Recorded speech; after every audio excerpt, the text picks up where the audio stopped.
So, you're thinking about purchasing a home and you're wondering, should I get a home inspection? What does that whole process look like? How much will a home inspection cost me? Is it even worth getting one? What sorts of things will the home inspector look for? What happens if the home inspector finds something wrong with the home? Now, these are extremely common questions that we come across when we're working with home buyers. And in this video, my goal is to answer these questions and provide my honest opinions based on my experience. Now, if you see value in these videos and the content that I put out, please like, share, and subscribe.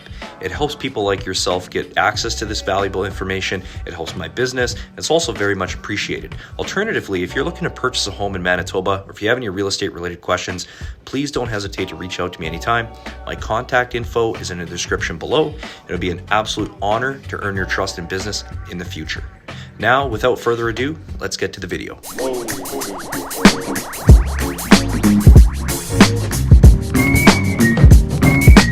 Purchasing a large asset like a home can be one of the largest financial decisions and investments that you'll likely make in your lifetime. So why not try to protect that investment by doing your due diligence ahead of time?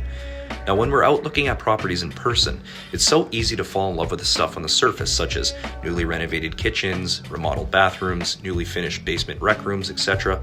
But what's going on behind the surface? What are the bones like? If it's an older home that's been newly renovated, have things been done properly, or is it just lipstick on a pig? The reality is that when you look at a home, you're likely to only spend between 30 to 60 minutes in that home before you decide that it's the one and that you want to write an offer. So it's impossible to do all that investigating, due diligence in that small amount of time. Now, there are things like property disclosure statements that sellers, especially owners who have occupied the property for a while, are encouraged to fill out and answer truthfully.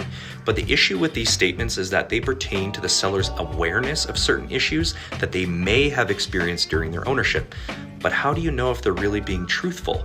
If you purchase a home based solely on their disclosure statement and a problem immediately arises after taking possession that wasn't disclosed, how can you prove that they were aware of this problem? It's almost impossible. And in Manitoba, it's caveat emptor, or buyer beware, when it comes to purchasing a home. This is where a home inspection condition in your offer can come in handy.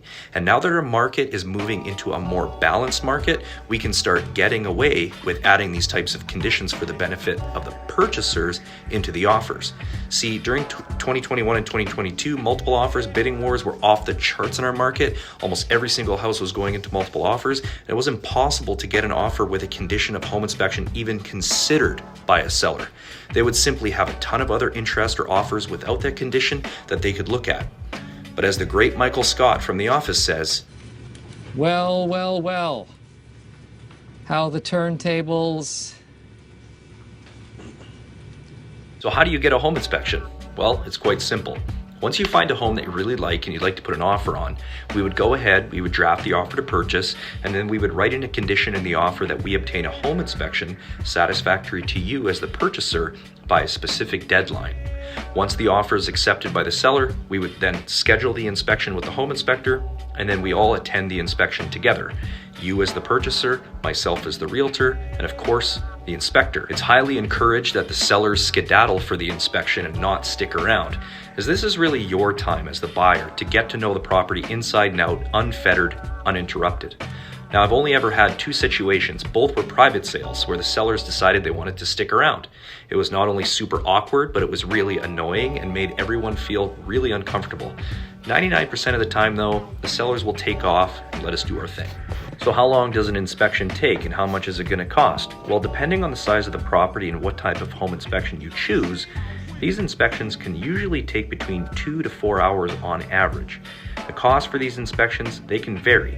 They vary from inspector to inspector, and each inspector will typically have their own packages and pricing, but we usually estimate that a full inspection to run around $450. Once the inspection is booked and we arrive at the property, the inspector will typically make his introduction to you, give you a rundown of their credentials and services, and ultimately talk to you about how they like to do things.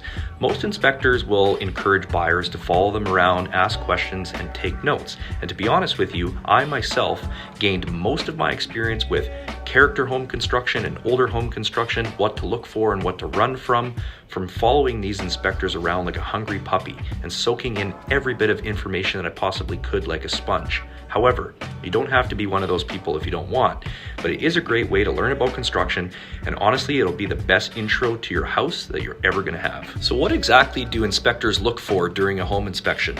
From my experience, they'll typically start outside, especially if we're trying to beat daylight. So they'll look at the site and property conditions, such as driveways, sidewalks, porches, decks, patios, extensions, balconies, exterior stairs, banisters, handrails, soffit fascia eaves troughs, windows, exterior moldings, window trims, flashing, site drainage and the grading of the property, and weather permitting, they'll typically go on the roof to inspect the shingles, flashing, gutters, roof vents, and plumbing vents. They're also going to inspect the overall building envelope of the property from the exterior to see if there's been any recent or active movement by looking at things like exterior cracking of parging, stucco, and concrete. And if the property's got a garage, then they'll look at the garage doors and the openers to make sure that all of those items are functioning properly as well. So once outside is done and all the pictures and notes are taken, then they'll move on to the inside. This is where they're going to look at the electrical systems, such as the electrical service, the main disconnect, grounding system, distribution panels, wiring, circuitry, lighting, switches, plugs, junction boxes, carbon monoxide detection, smoke and heat detection, and all of the heating and cooling systems, such as furnace, air conditioning, if the house has air conditioning, the ventilation systems, cold air returns, and all of the plumbing, such as supply lines and distribution, if the property has a boiler or hot water tank, plumbing, fittings, fixtures, sanitary drainage systems, and if the property's got a fireplace or chimney, they may also be able to inspect those as well, as long as they're certified to do so.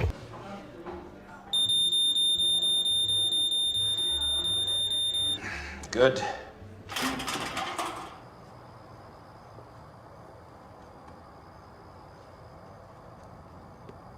Another important aspect of the property that they're going to look at, in my opinion, the most important, is the structure.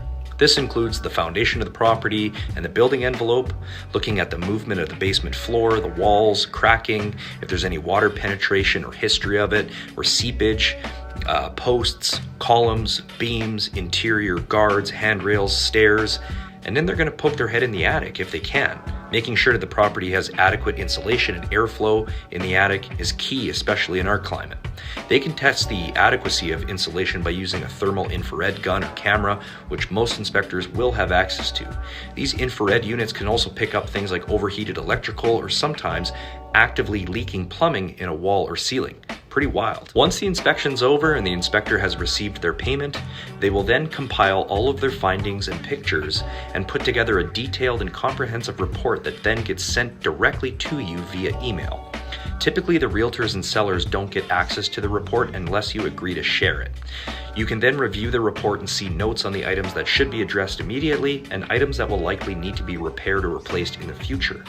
If you proceed with the purchase, you can then keep this report for future and make notes on the report on items that you fixed or upgraded along the way. This could help you in the future to be transparent about things when it comes to sell again down the line. Most buyers, especially if they're attending the inspection in person, will have a pretty good idea if they'd like to proceed with the purchase or not once the home inspection is completed. Once you're happy with the inspection and the report, we can go ahead and sign a condition satisfaction form that will satisfy that condition. Congratulations, you just bought a home. Time to celebrate. Now, what happens if the inspector uncovers a serious issue with the property, a major defect or deficiency that no one knew about, or potentially a large ticket item or expensive repair that you weren't expecting? First of all, a home inspector's job is to find stuff, and trust me, they will. Even on brand new homes, they'll find something. Now, it's up to you as the purchaser as to how you'd like to proceed and how you'd like to address it.